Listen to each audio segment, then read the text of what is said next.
Thank you very much for joining us. I'm Shane, the President of the Victorian Tree Industry Organisation. We've got people from all over Australia, except Queensland and Canberra.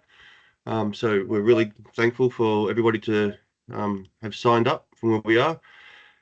We like to recognise the traditional owners of the lands from all parts of the country that we're on tonight. This is being recorded. We're going to put it on our website, hopefully before too long, but it's a bit of a struggle. So as I said, questions, put your hands up or type them into the chat and I'll monitor that. But without any further ado, I'll pass you over to Cameron Ryder. Thank you, Cameron.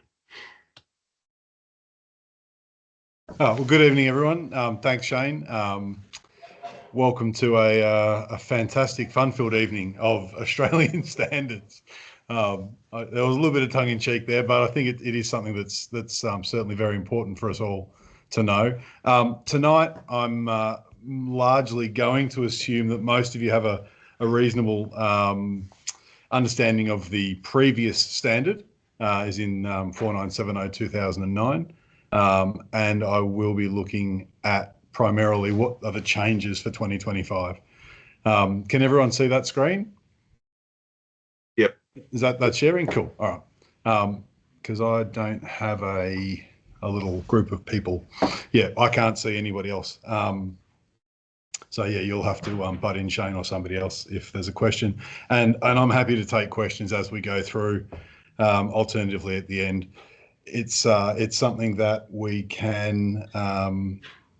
My plan is to sort of have 25, half an hour from a presentation perspective, but also then to have some time so people can ask questions, because I'm sure there are a few. I did actually print off a copy of the new standard for tonight, so that if there are any curly questions, I can't even look them up. It's because there's always a few things that you forget. So for those of you who don't know me, my name's Cameron. I have been in this industry now for about 22 years or thereabouts.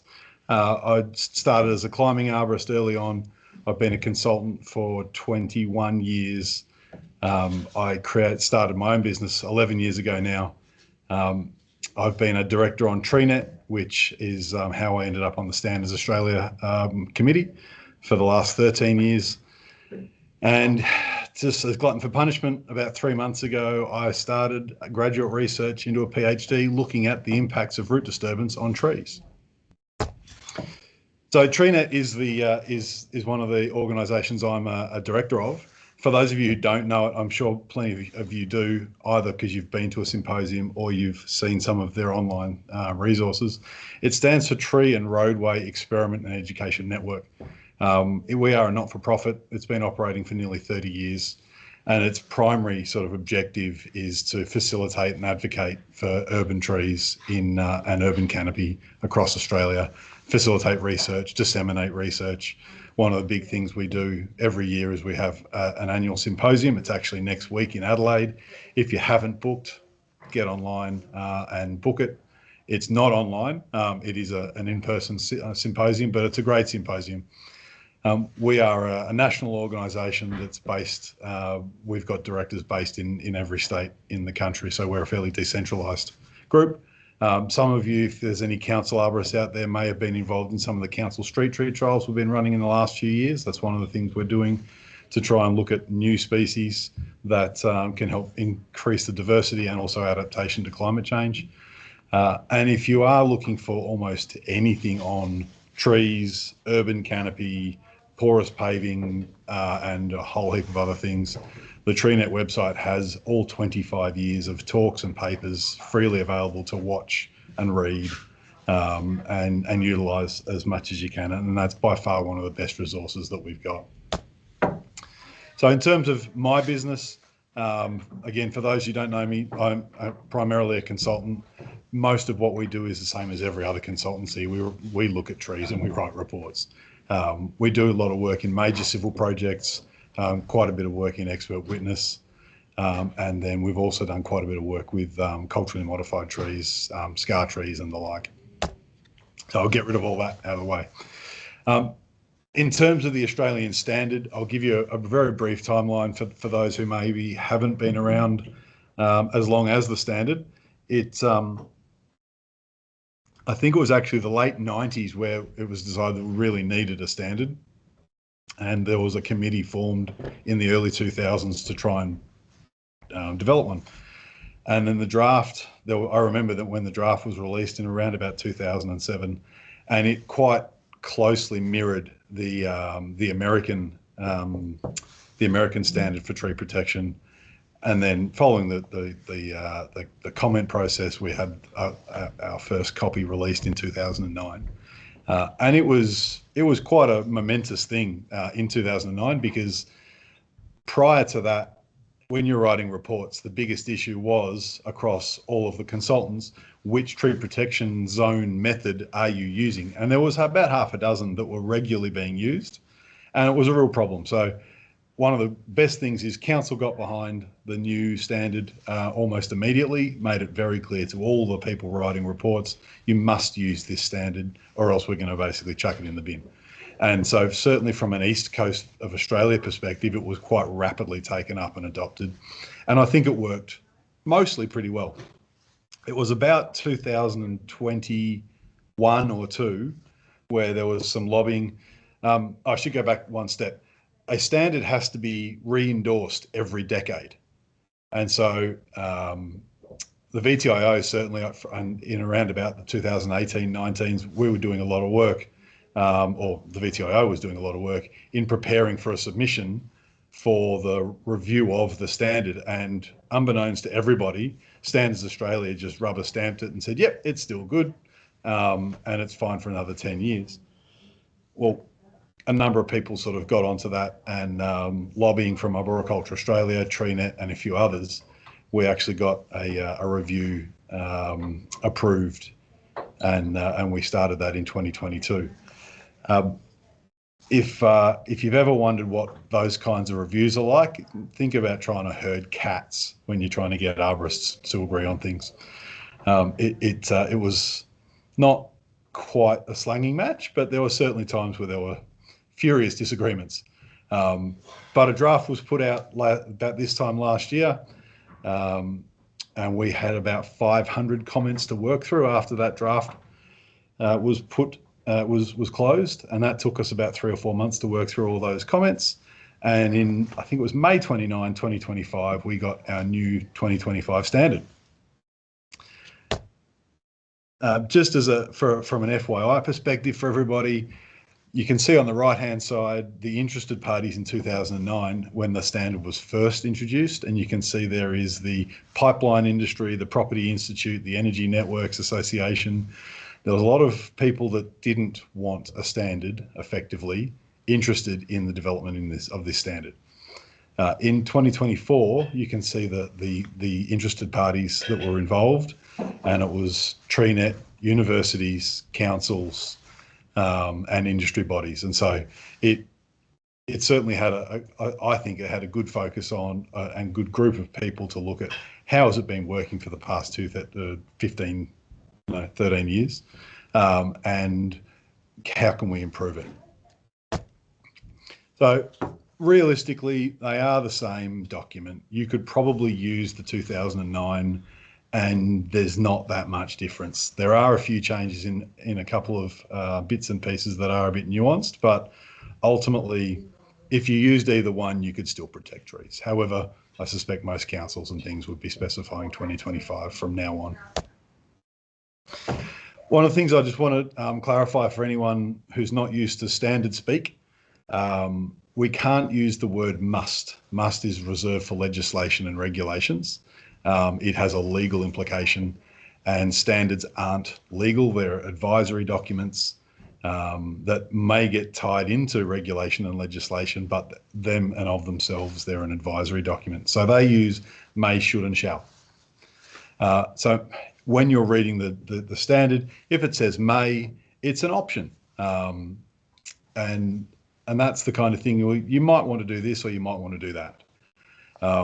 Should really is a recommendation, and it's something that should be done, but it's not something that has to be done. And then shall is a mandatory statement. Those are fairly consistent across most most sort of documentation. The big difference is we can't use the word must, and we had to try and work our way around that a few times. So we'll have a look at some of the major revisions and the major changes. And one of the first ones that everyone flipped out about was changing the diameter at breast height to a diameter at standard height. And the main reason is everyone said you can't change DBH, it's an international standard. And when we looked, we found 4 different heights for that same international standard. And so 1.3 is our native vegetation regulations in Victoria. 1.37 is 4.5 feet, which is what the Yanks mostly use. 1.4 is what we use. 1.5 is what Aboriginal Cultural Heritage uses. So what we did is we looked at it and said, well, we can't use DBH because it doesn't have a definition. And so we said, well, what do we use instead? And we had a look around and no one had used the word diameter at standard height. And so we said, well, why don't we just define it as diameter at standard height? There's a lesser reason that it changed, and that's also because of some political correctness, and there are some people that don't like the word breast. So it was kind of removed a little bit, like flight deck cockpit is no longer cockpit, it's flight deck, and some of those things. So there was a couple of reasons to change it, but primarily it was to make it so that it wasn't ambiguous. It was very, very clear in this standard, it's at 1.4 metres. One of the things that would have been really, really good is to actually provide an explanatory document when a standard is produced. And we did try, and we're not allowed. Sorry, what? 18. Can everyone see that page, 2000, the major changes page? Is that, what was the text you just sent me? No, you're still on the language in the standard page, Cameron. Not here. Huh? Can you see it? There we go. Oh, apologies. I've been on that page the whole time. If I go like that, does it swap? Yep. You're now on the major changes revisions. What's new? Yep. All right, cool. All right. Well, I'll make sure that I'll clarify what the page is before we continue, because I don't know what happened there. It's clearly a bit of a gremlin. So you'd have to remember everything I just said. It's now on that slide. Apologies that it hadn't updated. But yeah, it was just to basically get rid of the fact that there are multiple different measurements, and we wanted to have something that was very, very standard. Can everyone see the what's new graphic page? Yes. Yep, beautiful. All right. So throughout the document, a lot of it was basically just reviewed, and there were bits and pieces that were changed here and there, and minor sort of wording was changed, and things like standards were updated because standards that we've referenced have changed, and all those kinds of things. But one of the things we did do was we introduced a lot more terms and definitions. And those definitions aren't necessarily new to you and I, but they've just been defined now in the standard. And so you'll see there we updated, or we increased the list of definitions from 9 in the old standard. There's now 23 definitions. I suspect most of them aren't new to most of you, but it's just a case of now they are defined. And one of the ones is may, should, and shall are defined. So those kinds of things, just to try and make sure it's nice and clear. Under section 3.3.4, which is where we look at the nature of different types of encroachment onto what was TPZs, we've also increased that number. And so you can see these 5 bullet points, and I'll get to these again in a minute. These are all new ones that weren't previously in the old encroachment considerations. And so this is just providing a list, but I will put it in context with all of the others. It did run from bullets A to H. It now runs from bullets A to M.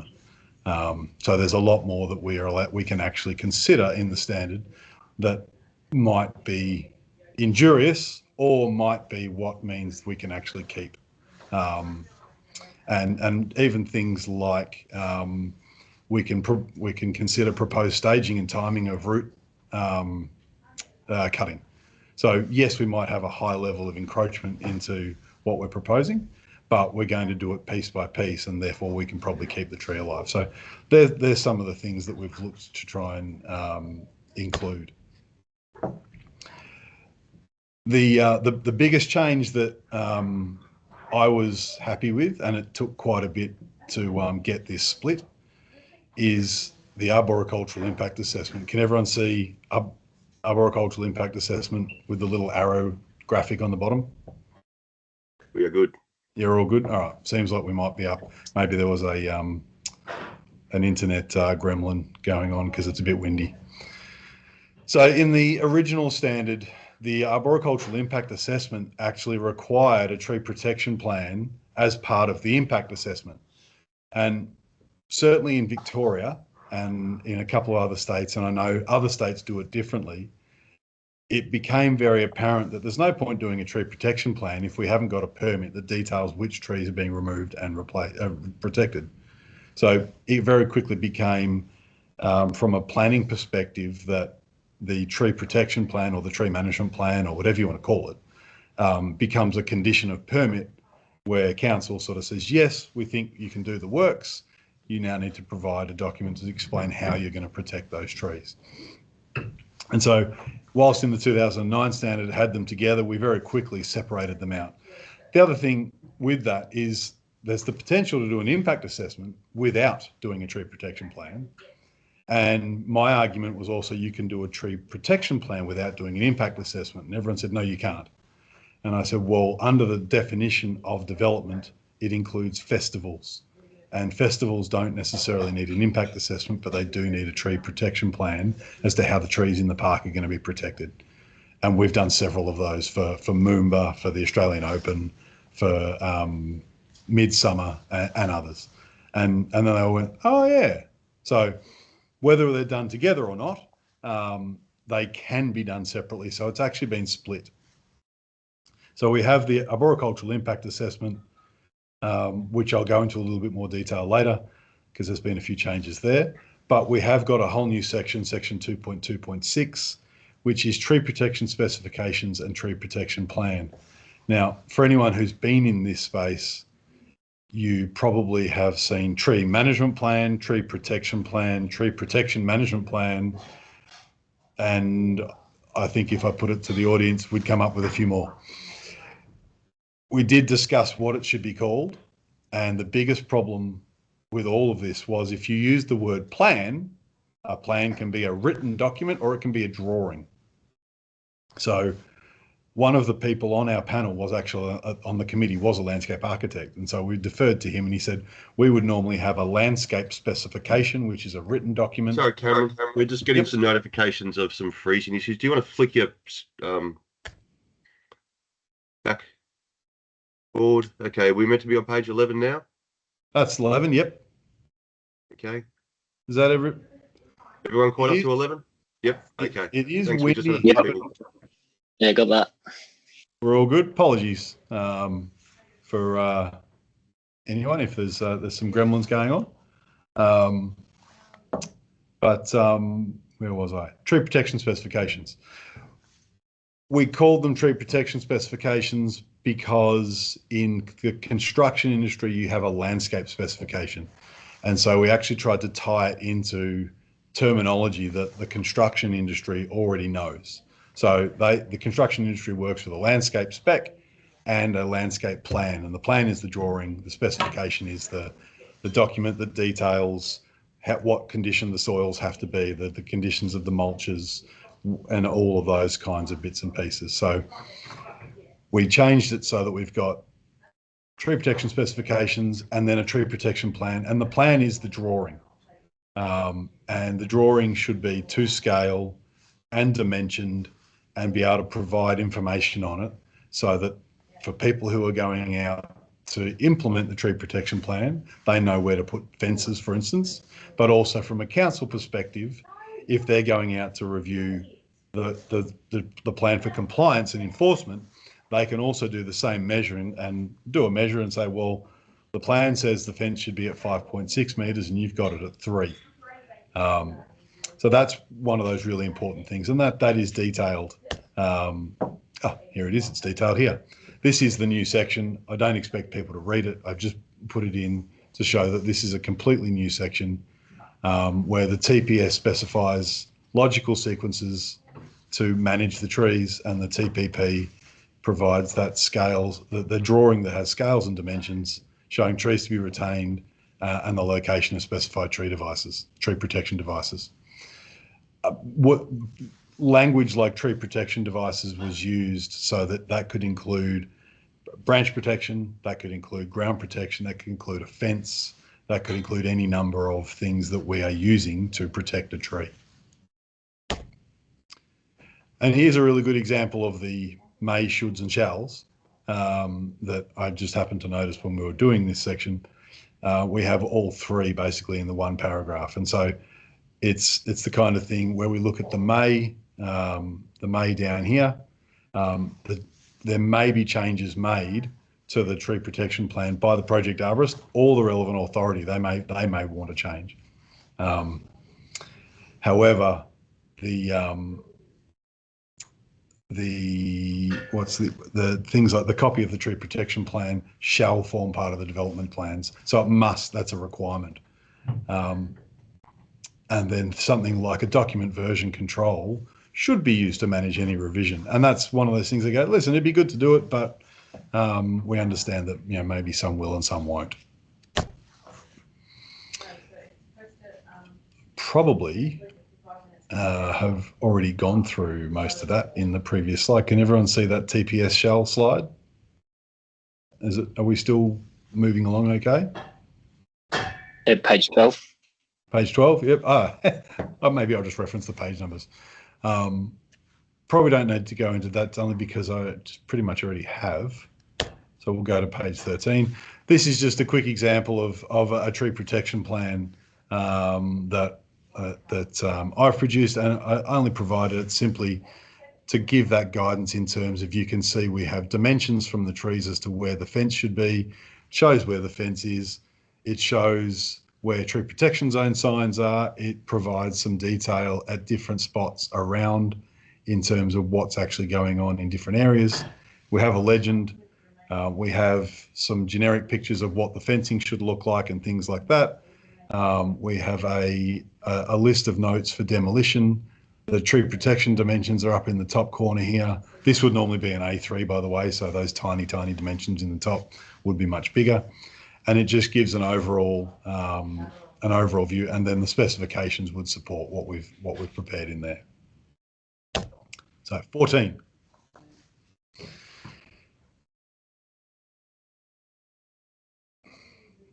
One of the big changes that we had to make was tree protection, the term tree protection zone. We realised we had to keep it for the, let's say, the area on the ground that we're going to protect during the development. Sorry, Cam, can you just flick back and forth again one more time?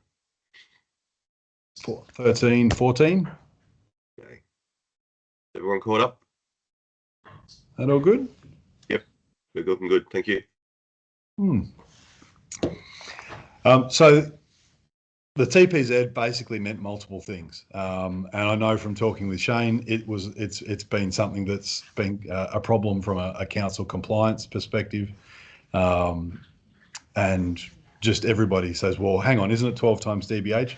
But then the fence goes up and it's not in 12 times DBH. But then trying to explain to someone that an area outside of the fence might still be part of a TPZ, it just blows their head. So we realised that what we wanted to do was have a name for the area that we calculate as 12 times trunk diameter. And the 12 times trunk diameter we named the notional root zone. We originally called it the nominal root zone, but nominal, again, has multiple definitions, and it became a confusing term, so we changed it to notional root zone, which is the NRZ. And so the NRZ really is for those preliminary reports and the impact assessment reports to show the root system, where the soil that we need to protect is, and then the TPZ is the bit that we're actually going to fence on a tree protection plan. And so on the ground, the builders, the construction group will be working with the TPZ, and that's what will form part of the tree protection specifications and the tree protection plan. The notional root zone is for us as arborists to use to effectively assess what the encroachments are likely to be and what the impacts are for the tree. So this is one of the changes that there were a few people that weren't happy about. But again, if we've been able to provide an explanatory document as to why we created two terms, I think it made reasonable sense. Obviously, it made sense to me because I helped prepare it, but it was certainly something that I suspect there was a fair bit of confusion for a lot of people at the very start. Page 15, has everyone got 15? We have a question though, Cameron. Oh, yep. In the previous standard, it called out using DBH times 12 calculation method, the maximum TPZ is 15-metre radius. The current standard, whilst using the same calculation, does not specifically call out the maximum NRZ or TPZ. Can it be assumed that the maximum NRZ or TPZ is still 15-metre radius? I'm pretty sure it does. Hang on. Let me go to...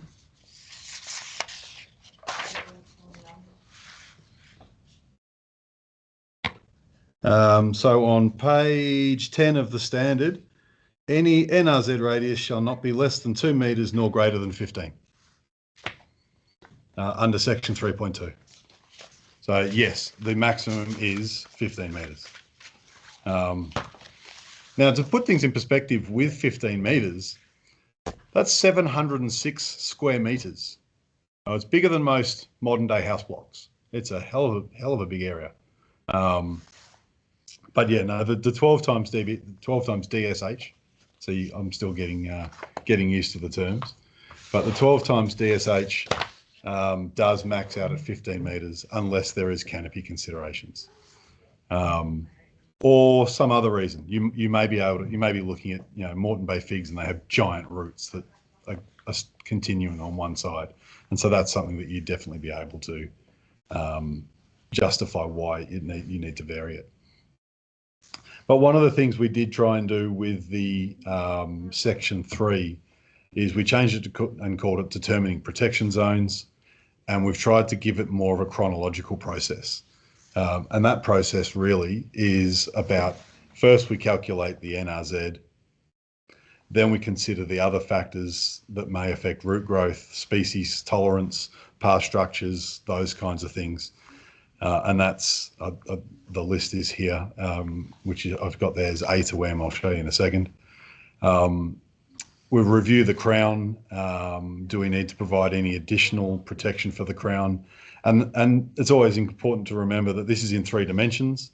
So we may be within the 15 metres, or we may be within the NRZ, but we still need to provide crown protection because there may be something overhead that's coming into the area. Or do we actually need to do some pruning? We then calculate the encroachments as to whether they are minor, moderate or major. Previously we had minor and major. We introduced a middle one for a couple of reasons, and I'll get to that in a minute. But it was also to try and show that these encroachments exist more along a line, along a spectrum. It's not, I think a lot of people tended to treat the encroachment level as minor, everything's okay, or major and it's gone. Whereas we want to really show that it could be 65% and retained. And I have had trees that are 65% retained for a whole number of reasons. But it was to try and provide a bit of a mid-range group of trees where the problem we had was at 11%, there was, a tree needs to be removed because it's 11%, not 10. So that 11 to 20 and I've got some more detail on it, does provide some wiggle room, if you like. And then once we've considered all those things, we've been able to retain the tree, we can protect it, we can say, well, we can provide this area here of fencing, this becomes our tree protection zone. Now, the tree protection zone doesn't have to just be fenced. It can also be ground protection that forms part of that tree protection zone. And that is detailed in the standard. Can everyone see those? Did that come up? The A to M? Yep. Beautiful. So this is what I said earlier, where it said 3. Sorry, Cameron. We've got a question from Matt. Yeah. Matt, do you want to take your microphone off and ask your question, followed by Yeah, sorry, that was just trying to react rather than raise my hand. But thank you. Oh, right, yeah. Okay. Mark Waldron, do you have a question, or is it the same? That was the same. Sorry. Okay, no worries. Okay, we'll move on. Thanks, Cam. Awesome. I'm glad I could fix those ones. No, so if you can see A to M now, these are the considerations to look at in terms of encroachments, impacts to trees, and do they remain viable. And so this did run A to H. It now runs A to M. I'm not going to run a comparison of what there was versus what there is, but you can see there's a lot there for the arborist to consider in terms of, is this tree impact injurious, deleterious, or can we look at it and go, well, actually, because of all these different reasons, yes, the NRZ is X size, but we can come in here, and there'll be no impact, or there'll be minor impact to the tree. So we tried to provide as much as we could from a consideration perspective, and that's what we've tried to create for the whole standard. Was it's up to the arborist's expertise and critical thinking to work through these issues and decide whether or not trees are suitable to be retained, can be retained, or they need to be removed. Hang on, here we go. Everyone see those pictures? 16. Yes. Cool. So one thing we also tried to do was put more pictures in. If you're anything like me, and I suspect many arborists are, you don't like reading, but you do like pictures. And so we tried to provide a number of pictures. These are just 2 examples of how TPZs could be set up, where the NRZ is shown. If you look at the one on the right, it's showing as an existing obstruction that has, in this case, like a deep basement. So that section of the NRZ is not particularly is not really considered. But then we've been able to expand it on the other sides to protect the tree as required, to make up for the loss of that of the NRZ on the left-hand side.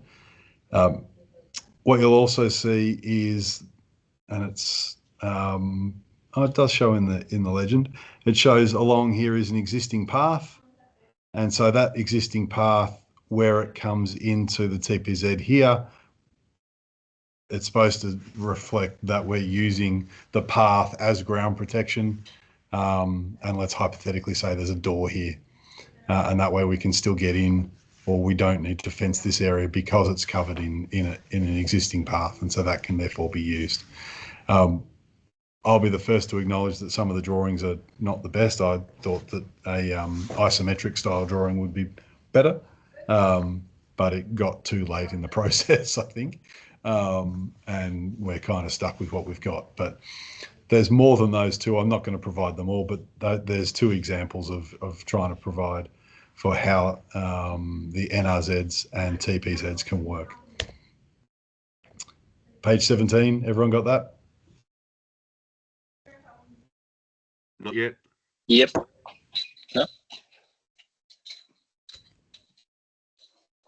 Yep, Here we go. we're on 17. So I mentioned earlier we have a minor, a moderate, and a major NRZ encroachment. It's no longer TPZ. And so basically minor stays the same. Sorry, Cam, can you just flick back and forth, please, again? 17. Yep. Okay. That looks good. Thank you. Good. But you went back to 16 again. All right. We're on 17 though now. No.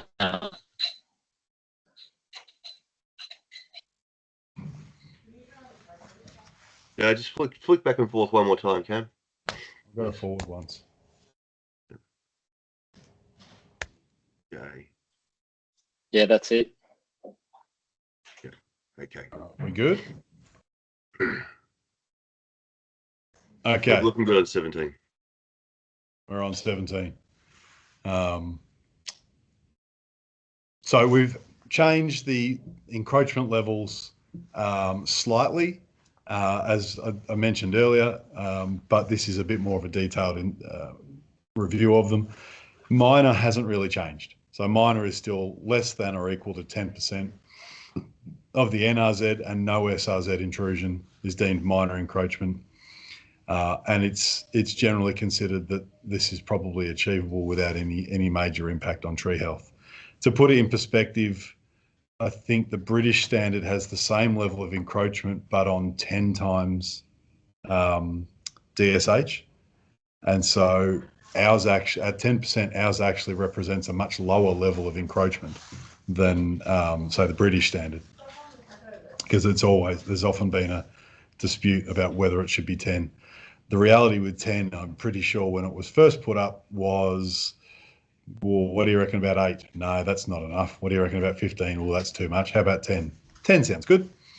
And I'm pretty sure there's no more science to it than that. But one of the problems that we did have, or that I've had a lot of problems with, is at 11%, all of a sudden the approach to the tree changes from a council permit perspective, or from a we've got to remove it now that it's at 11%, when there's many occasions where we can have substantially more than 10 due to a whole number of reasons, and it's not considered lost. So what we've tried to do is say between 11 and 20%, it needs to be reviewed by a project arborist. We do need to undertake any necessary investigations that are required, but that most of the impacts should be able to be managed with suitable design measures and implementation of tree protection specifications. So in the old standard, the biggest issue was a lot of people seemed to think that it said at 11% you must do a root investigation, and it didn't say that. We haven't actually changed anything in this space other than provided some more detail. But what we're trying to say is in that moderate range, if we're outside of the structural root zone, we look at administrative and control measures rather than effectively assessing the tree as lost. Once we hit 20%, or sorry, 21%, or 20.1%, depending on how pedantic you want to be, we're now in major encroachment. And major encroachment is that the project arborist needs to provide evidence that the tree is going to stay viable. And so that is when we're starting to look at root investigation, soil analysis. It might be review of historical records in relation to what's happened in that soil in the past to be able to demonstrate that maybe there couldn't have been any roots in that space. And so one of the big ones that we do a lot of work in is things like where TPZs overlap into a road, and the road works are still within the road, and historically there's extremely few roots under a road. And so that's sort of looking at that site analysis to say, well, we actually know there's not much going on there. So even though it might say 28%, it's still not going to impact the tree, or because it's up a 1 metre bank with a table drain, and then it's in a compacted road surface. So that's some of that sort of information that really needs to be provided at that higher level. For the Victorians in the room, you'll know that at 10%, our native vegetation regulations or more than 10% are considered lost. That doesn't change unless it can be demonstrated the tree will remain viable. That hasn't changed. What I would say though is the assessors guidelines for native vegetation regulations in Victoria have been updated for notional root zones for tree protection specifications and diameter at standard height. So they have actually, they were notified and they have reissued the documentation. So if you've got an old one on your server or on your computer, download a new one because it does actually have all of the new terms. So the whole idea with this was to try and make sure that it looked like it was more of a spectrum of impacts, not just this, you know, green light, red light, minor and major, that in some circles at least it seemed to be. Okay, tree 18, page 18, can everyone see that? Yep. Okay, these are just more pictures. Some of these pictures would have been in the, you would have seen in the old standard. What we've done is we've just basically duplicated some of them so that there's that indication of a 10% encroachment. Cameron, we have got a couple of people who can't see page 18. Can you just flick back and forth again? Thanks.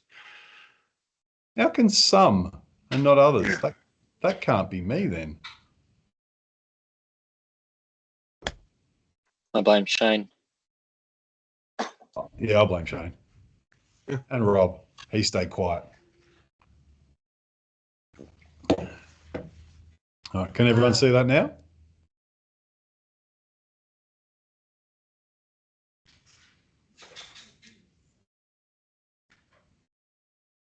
Yes? No? I can, yep. I don't know Yeah, the I other can see guys. it. It's keeping up fine. We're looking good? Okay. So you would have all seen this in the appendix.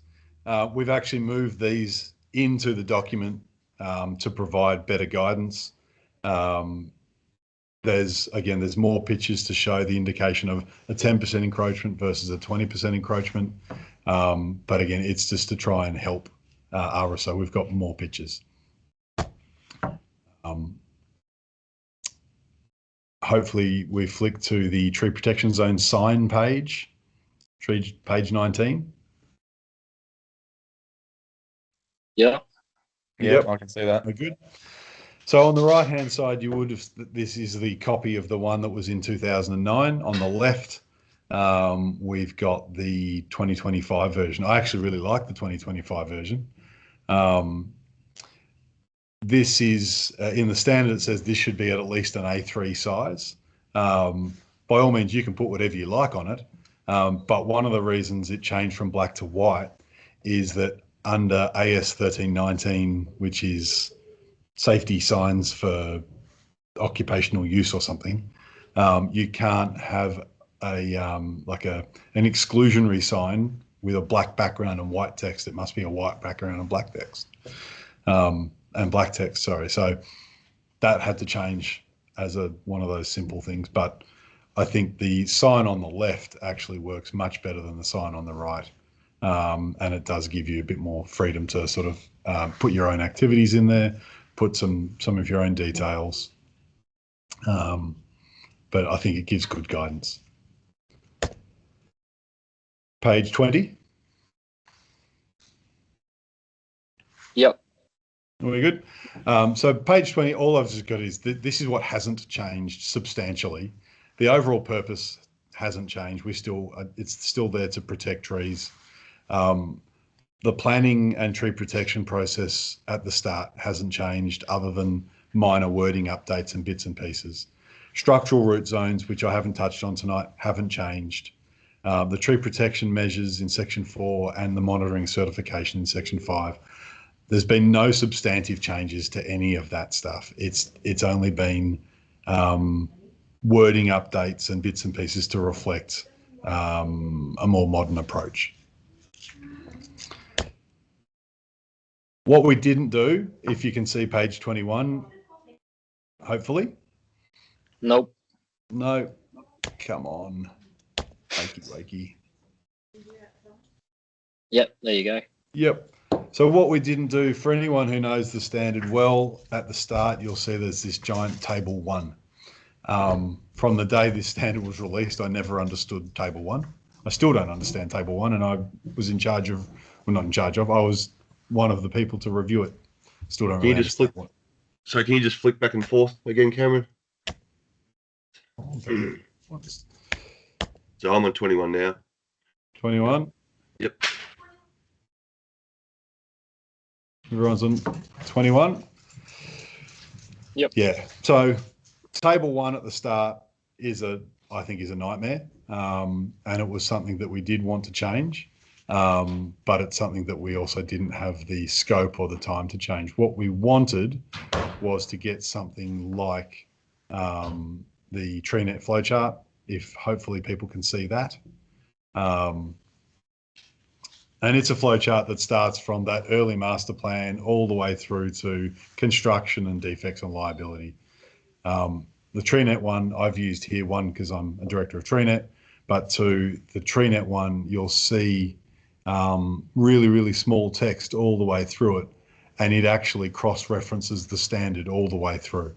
It's quite similar to the one that I prepared years ago at VTIO, similar to the CAV one, but neither of those two actually link everything back to the actual standard. So there was general agreement that needs to go into the standard, and so there has been agreement that there will be another review, but probably in a couple of years. And one of the purposes will be to get something like that in, because everyone that I've ever met, table 1 is next to useless. Can everyone see page 22, hopefully?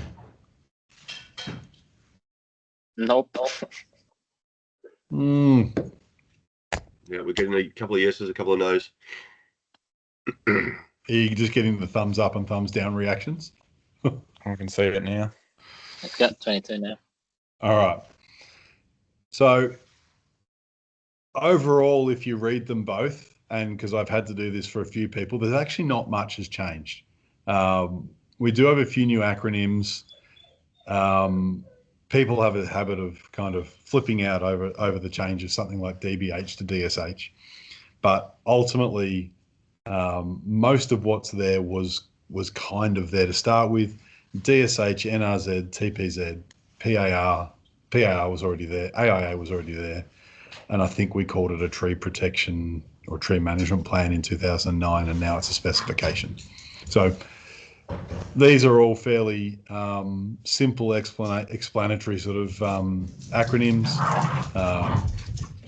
and it's a case of we've just got to get used to using them. We've got another 10 years to get used to using those before we need a proper review.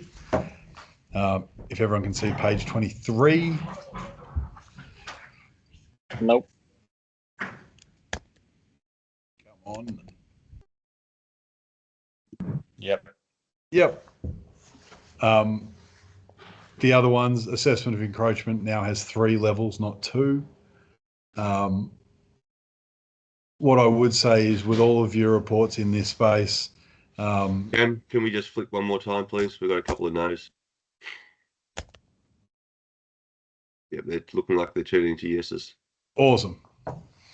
So we have 3 lots of encroachment. It's not a huge change. It just adds another category into your assessments when you're working out those levels. In terms of determining tree retention and construction encroachments, that list of considerations that now goes from A to M gives you a hell of a lot to go through to help justify the outcomes that you're trying to prosecute. So use those, work through them, and I think they have the potential to actually be a good friend. If the projects are approved, we've got a tree protection specification and a tree protection plan. I think that was it. I'll stop sharing if I can. We have a question, Cameron. Yes. Can you please discuss 2.2.2 to 2.2.3 preliminary arboricultural report? Yep. As soon as I figure out, there's everybody. All right, 2.2.2 to 2.2.3. Was that the question? Yes, sir. Let me just find 2.2.2 to 2.2.3. Colin, do you have a specific question you want to ask about it?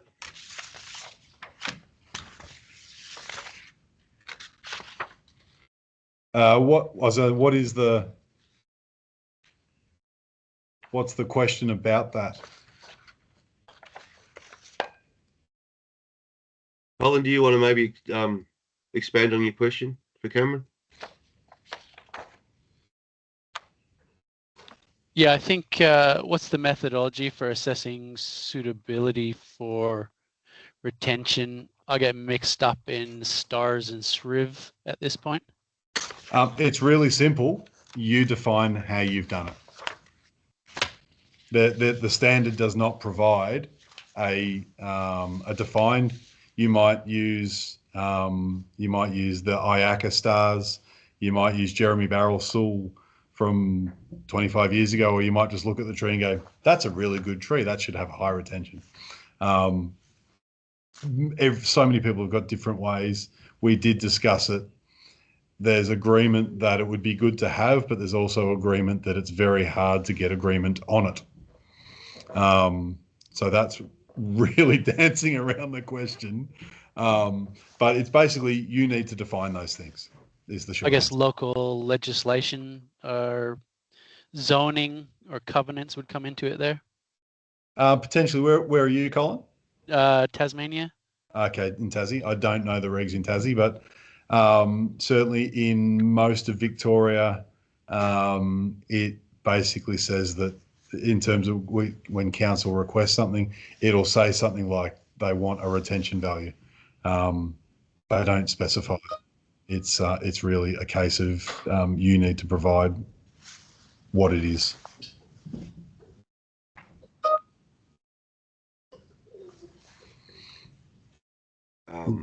We have a comment that there could be the same as the health and structure descriptors they defined by the arborist in their individual report. Listen, Neil. I mean, they pretty much all are. If I go back to, we did discuss this quite a bit, and I think if I can just find that section again, 2.2 points, where is it? Here it is. We actually did change some of the wording here. So you'll see it says dimensions.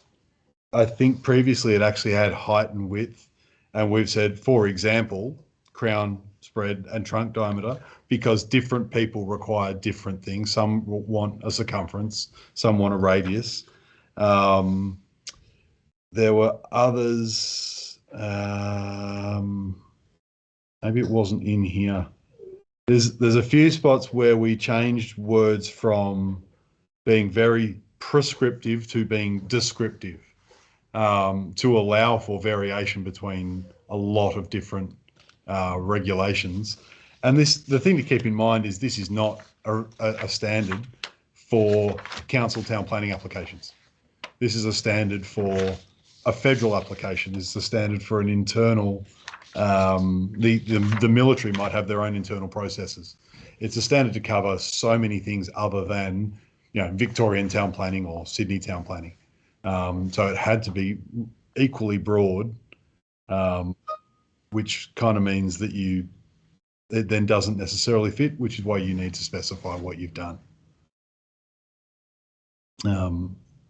And then I suppose also in relation to that, most of the councils and or state organisations are coming out with their own guidelines for writing arborist reports. So you can use those. I know CAV certainly has it, and I know many councils have their own guidelines for writing arborist reports. So those can be used to make sure that you're following the standard, but also including what the particular authority wants. Hey, Niels, you got your hand up patiently? Yo, I just had a question about the tree management plan, whether to write one or not. I know the TreeNet flow chart says to, final tree management plan and stuff, but the table 1 in the standard doesn't mention anything about the tree management plan. It's just got the tree protection specifications and the tree protection plan. Would you still do a tree management plan and include the specifications and the plan into that management plan, or how would you do with that? Really, really simple. The TreeNet flow chart is 2009. So tree management plan equals tree protection specifications. Yep. So basically that's kind of the same then. Not kind of, it is. Yep. Yep. We deliberately got rid of the word plan out of tree protection specifications because plan wasn't clear as to whether it was a written document or a map. Yeah. So But you yeah, you call the document or the report a tree protection. You call it tree protection specifications, and then you include the plan into Yep. that. Yep. And So that's basically your tree management plan. no, it's your tree protection specification. The The word replacement. tree management plan doesn't exist anymore. Is Right. the whole Yeah. idea? It's a tree protection specification that contains a tree protection plan, which is the drawing. Yeah.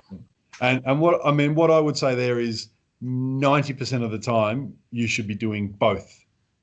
But there are times where we have done the entire specification on the plan because it's really simple. Yeah. And that can happen. But most of the time you'll have a document and you'll have a drawing in the document, and you can think of it as a parent-child kind of approach. Yeah. Yep. Yeah. And you would sort of include the same sort of information Yep. as you would in a tree management plan. Yep. Yep. And listen, I think as arborists, it's the bit that we do the worst. Yeah. And I'll put my hand up there as well. I think that's the thing that we need the most improvement in is that one stage. I think we've got the others, but working as a consulting planning arborist for some councils, and Shane would probably say something similar. Plenty of the management plans really need work. But yeah. Awesome. Thank you.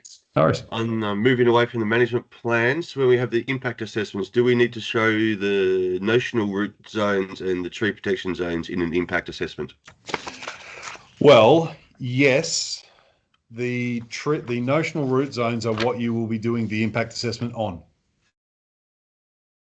So the notional root zones is what you'll be calculating the encroachment. The tree protection zone is what's shown in a tree protection specification because this is the area we're protecting. So you might show tree protection zones in your impact assessment to demonstrate how you're retaining the tree as viable. So you might say, this is your circle. We're losing this section here, but we can fence this piece. So that's yes to an NRZ and possibly to a TPZ in an impact assessment. Yeah, possibly. Yep. Okay. Does the square meterage of the TPZ have to be at least that of the NRZ? No, not at all. And the simple one would be look at a large elm street tree that you can't fence anywhere close to the NRZ because most of it's in the road, and then you've got a basement car park that's already existing on the private boundary, and the best you can hope for is a 1 by 1 metre square box that goes around the tree so the excavator doesn't run into it. That's pretty standard for the city of Melbourne. Yet if you were to calculate the NRZ on the 100 centimetre trunk elm, it's going to be 12 metres, which someone else can work out what the square meterage of that is. And what about palms? Do we have more direction on palms? Bloody palms. Palms. We did discuss palms because there was general agreement that the 1 metre outside the foliage is absurd when it comes to Phoenix canariensis. So palms was changed to be a bit more flexible for the arborist, where it basically says the NRZ for palms, cycads, tree ferns, and the like is not calculated, but shall be not less than 2 metres.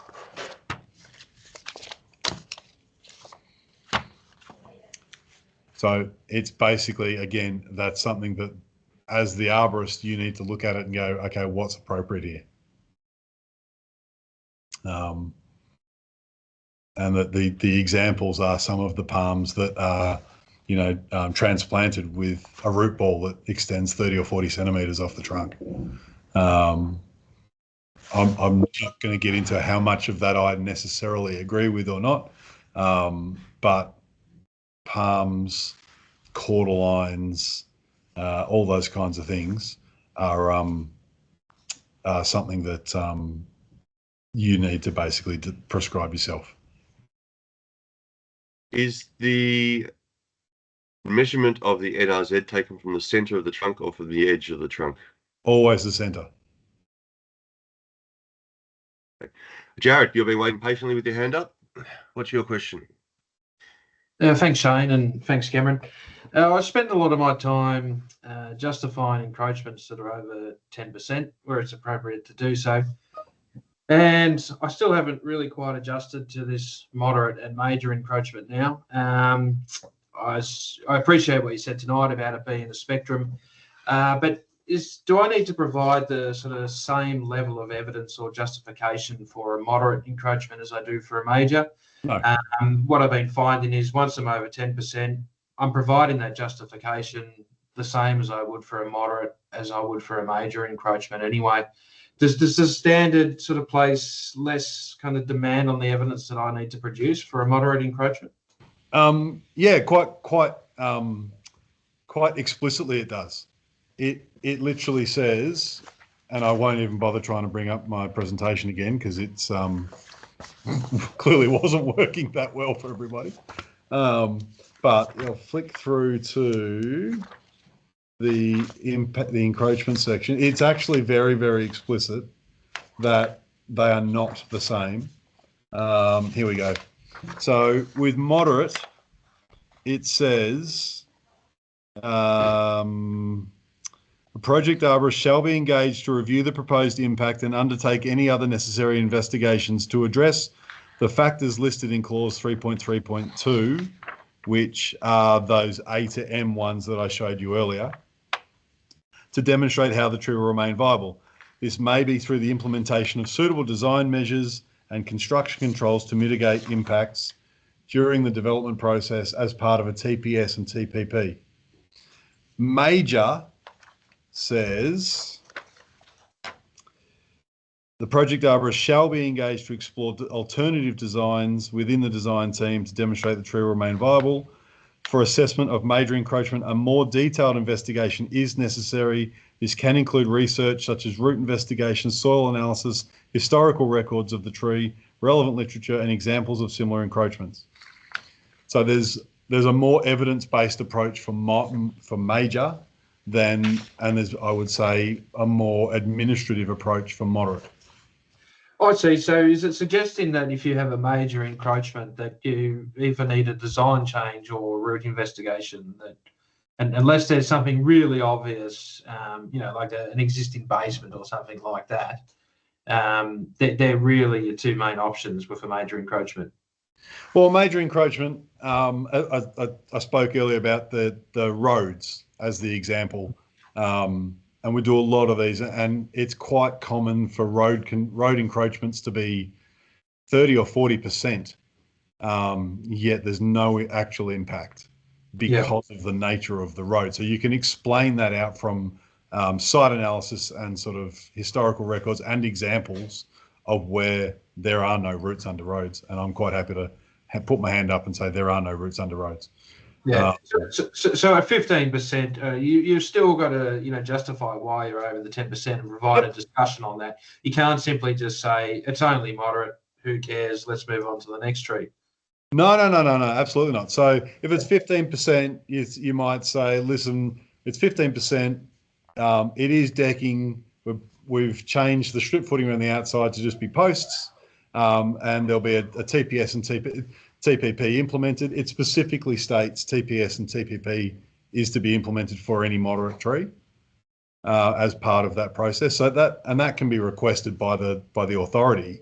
So, well, yeah, we don't disagree with it, but we want to see how you're going to do it before we agree with it. Yeah.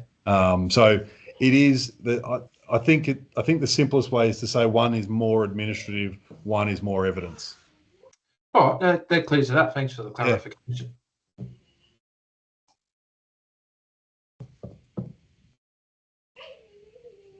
Come on, it's got to be someone else. Any more questions? Pop it into the chat and I'll read it out, or you can put your hand up.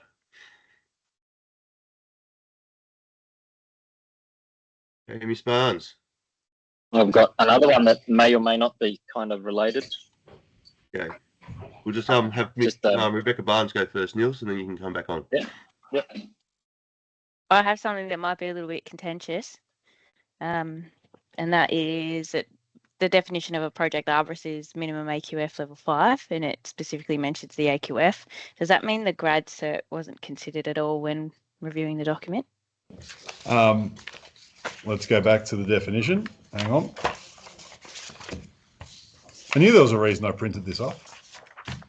1.3.12. Yeah, I've got to get there.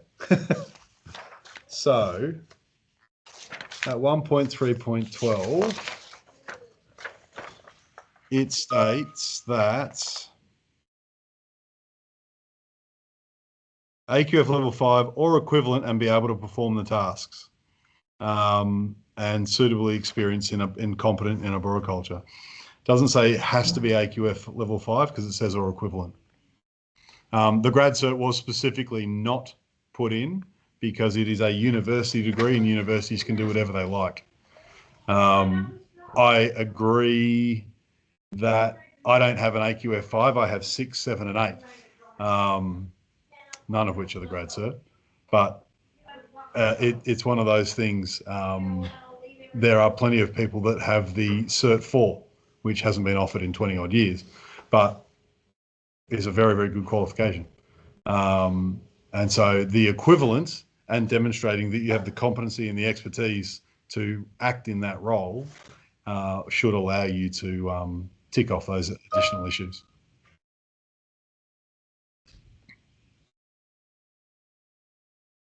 Thanks, Cam.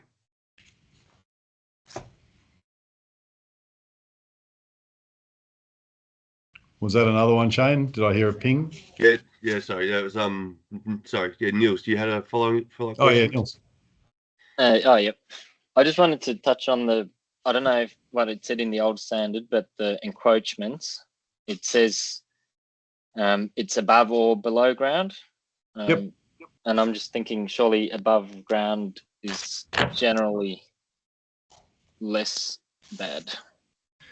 How do you define those? Is that just a matter of justifying kind of that compacting the soil may not be as bad as cutting all the roots, for example, or something like that?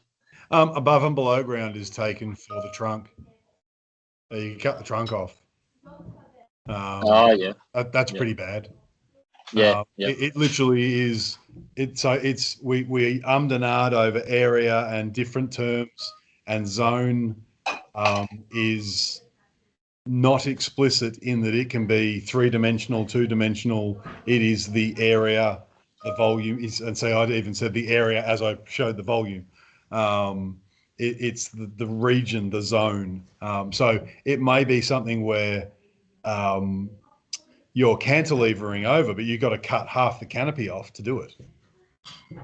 So there's no encroachment into the into the NRZ, but you're cutting off half the canopy.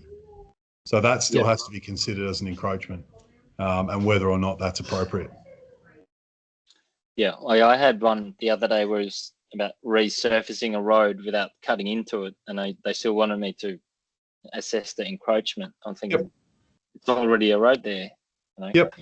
They're not going to even excavate anything. They're just going to put new gravel on it. I was tempted to say that there's no encroachment, but obviously will be some, maybe a little bit. It's not as bad as cutting the roots because that was pretty close to some of the trunks. Yeah, listen, we do a lot of roadworks, and so my default is firstly to look at where the tree is in relation to the road vertically. Many cases it's up a bank or down a bank. There's an existing grade line because it's been graded for 50 years and there's a 600 bank. There'll be a table drain that's been excavated out on a regular basis and cleaned. You've then got a heavily compacted road surface. So you can still say there's a 35% encroachment. However, due to these issues, it is extremely unlikely that there are any roots that have gotten down the bank, under the surface, over this, under that, round, and then somehow made their way into a road surface where roads are normally compacted to about 95%, which means they're probably somewhere over 1.8 tonnes a cube in terms of soil bulk density, and over about 1.6 tonnes a cube in most sort of clay loams. Roots pretty much stop growing. And so it's almost, as I said earlier, I'm happy to say roots don't grow under roads, because I'm going to be right a hell of a lot more often than I'm wrong. But I could give you a couple of really good examples where we had roots like this growing down the middle of St Kilda Road, 30 metres away from the trees. Cameron, that makes sense. Thank you. Yeah. Are you discouraging an AIA paired with a TPS and TPP? Sorry, an AIA paired with a TPS and TPP? I am, because I'm Victorian. So in New South Wales, they don't have the same planning system that we do, and they don't get two bites of the cherry. And so this was one of the things in New South Wales, they'll, as a matter of course, do the AIA and the TPS/TPP. Because if council asks for it after the permit, it's not statutory. They don't have that permit with conditions that they become statutory. So they do it as a matter of course altogether. And this was probably the biggest point of difference between planning systems across Australia. We seem to have ones like Victoria and ones like New South Wales. And my argument was purely that you can do an impact assessment without having to do a TPS. And you can do a TPS without having to do an AIA. So they should be separate documents, or separate headings at least, in the standard. And you can choose whether you put them together, or the responsible authority can choose to say, we want both of these as part of the planning application, but it shouldn't be a requirement that they have to always be together. Does that make sense?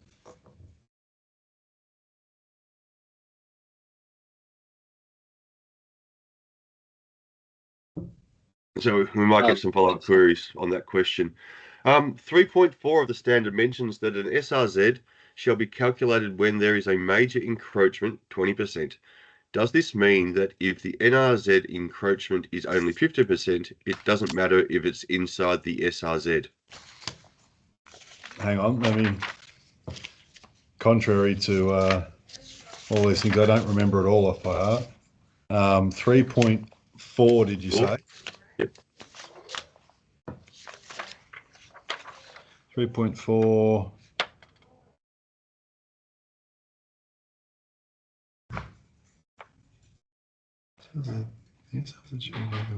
Major encroachment into SRZ.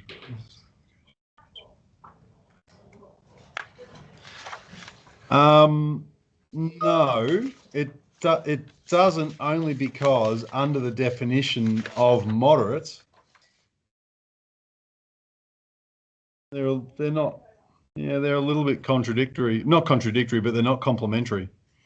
So under moderate, if there is SRZ encroachment, then it's automatically triggered as major. So you can't have a moderate encroachment in the SRZ. So where it says major encroachment there, it's because it's already in the SRZ. I can see that that's something that those two aren't particularly complementary in the way they're written. But the brackets, it should have probably said i.e. greater than 20%. But if it's major encroachment, it's because it's either more than 20 or it is within the SRZ. Because under moderate, it must be outside of the SRZ. Does that make sense? Yep. Do we want any further clarification on that? Is there an agreed upon standard on how a TPS should be constructed as a document, or is there guidance material on what a good TPS could look like? I wish there was. No, there's not, as far as I'm aware. And as I said to you earlier, I think it's the bit we do the worst as an industry. And I'm not going to pretend for 1 second I think mine are perfect. As far as I know, I don't know of any guidance documentation other than No, I don't know any. Short answer. There was a bit of conversation about what a Cert 5 and Diploma Arborist and where it fits in with the AQF Level 8 RAD certs. We have got a couple of people who know a fair bit about that part of the industry. If we've got a few questions, I'm happy to pass it over to Rob and Rebecca and answer any questions on what level of qualification is equivalent to what. Go for it, Rob.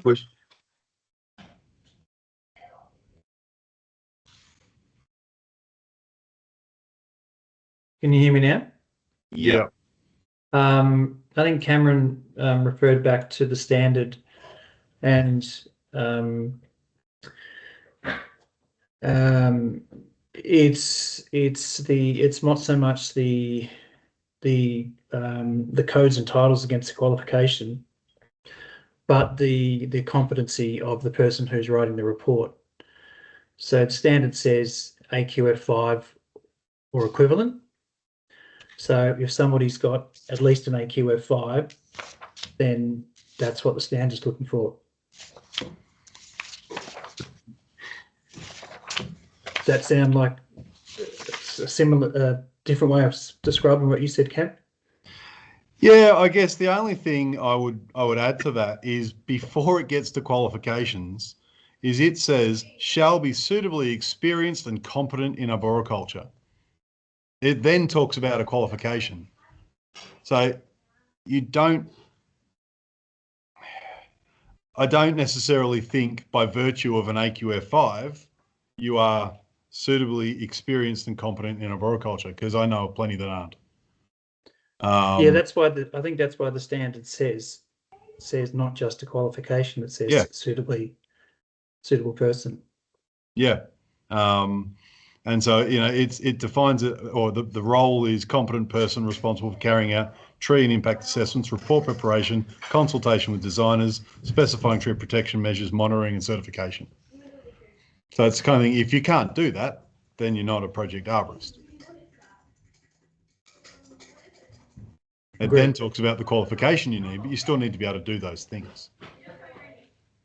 Yes. Yes, Colin.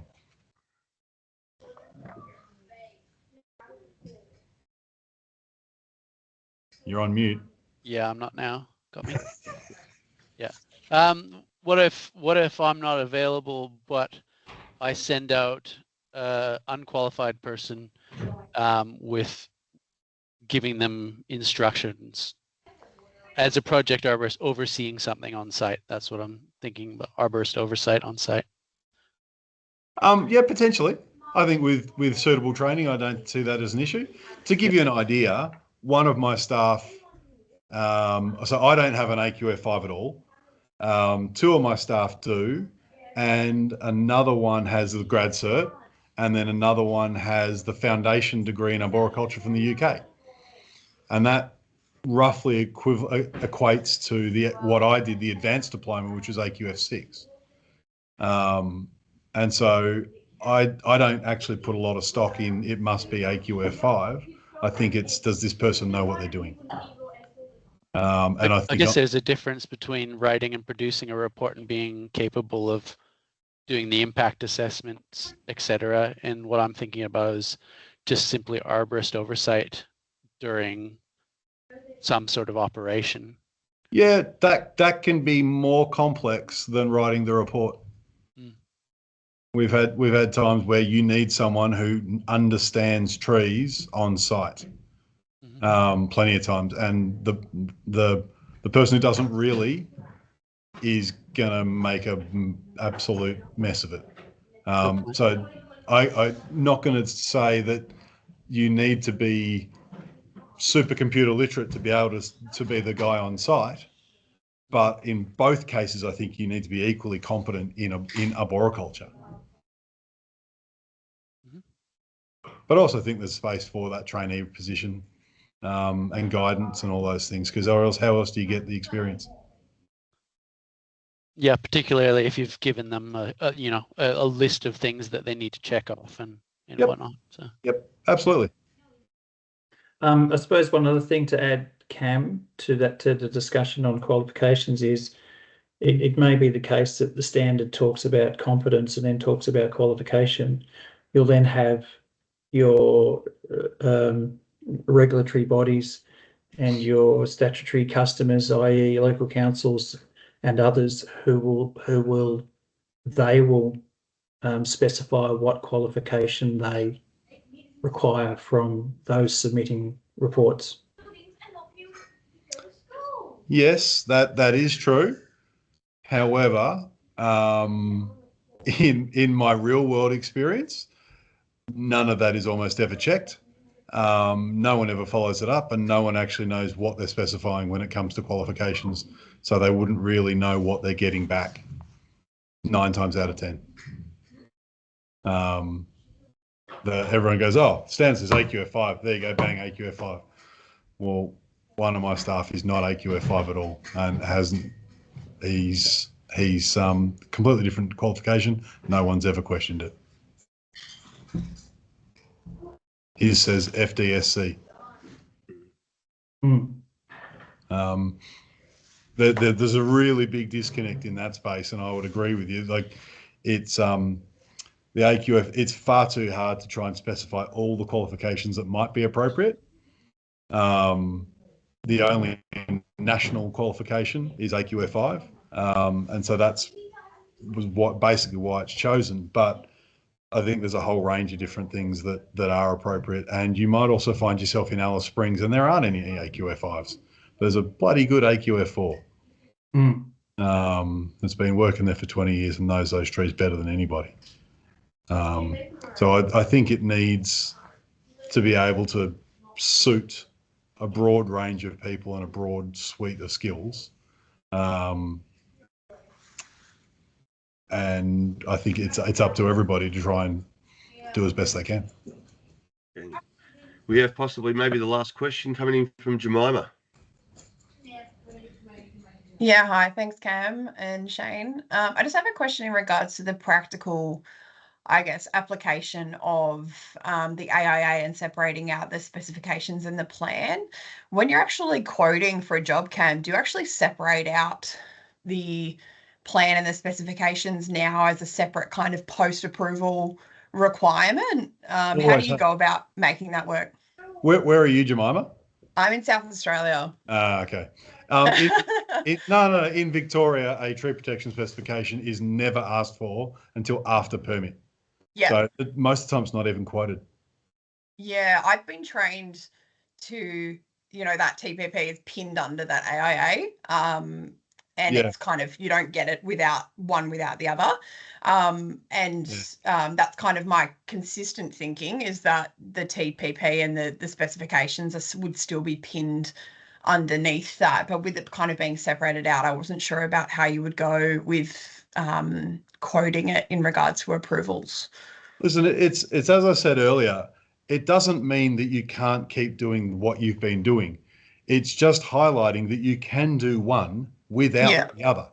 That's all we've done is if you actually read it, the argument we had over this, you'll read in there, it says in the tree protection, in the AIA, it shall have a TPS with it unless it's not required. And then in the first line of the other one, it says, unless already done, you need to do a TP, because the New South Wales people wanted that in there. Okay. They wanted those linked, and that's due to their planning system. Whereas I was trying to get a standard that could be applied to the military, to federal approvals, to every state and every council, which all run in different ways. So if that's the way you do it, and that's the way South Australia does it, keep doing it. But I guess my concern was that it would get completely lost in the wash if it were not done prior to approvals and then pinned into that approval. We'll see. Ours with the way Victorian planning works is you'll get a permit with conditions. And one of the conditions is you need to do this, and you don't have a permit till you've fulfilled that and it's been stamped. Yeah, I guess I used to work in New South Wales, and I'm very used to having that legislative kind of control. But working in South Australia now, I can see that once that approval is stamped, there's not really any legislative follow-up in regards to that plan or the specifications or how that's implemented or whether it's maintained. So yeah, just wanted to get your thoughts on that, I guess. Yeah, and I mean the other issue, one of the reasons I don't like doing it, obviously our planning system's different, but for us, if you're doing a tree protection specification, you don't know which trees are approved to be removed yet. Yeah. Or you might be doing the impact assessment for the client, not for submission. So again, you don't need to do the tree protection specifications. You just need to be able to provide to the client, here's the impacts, this is what's lost, this is what's retained, and that kind of process. So I agree they all need to be done. When you do it is up to your planning system that is required. Okay. But we have plenty that we'll quote for the prelim, the impact, tree protection specifications, the CAD files, this. Okay, fantastic. Thanks, Cam. No worries. Yeah, we've just got a couple of comments, or one comment that it sounds like different states have slightly different approaches. So we have had a very Victorian-centric approach tonight, but if we just go away and unpack those documents a little bit, we can figure out where they fit into our own individual planning processes, systems, where we're operating, our own individual states. You've all been a fantastic audience. Unless we've got one last question, quickly, I'm going to say thank you very much to Cameron, and really appreciate your time. And we'll see you next time at a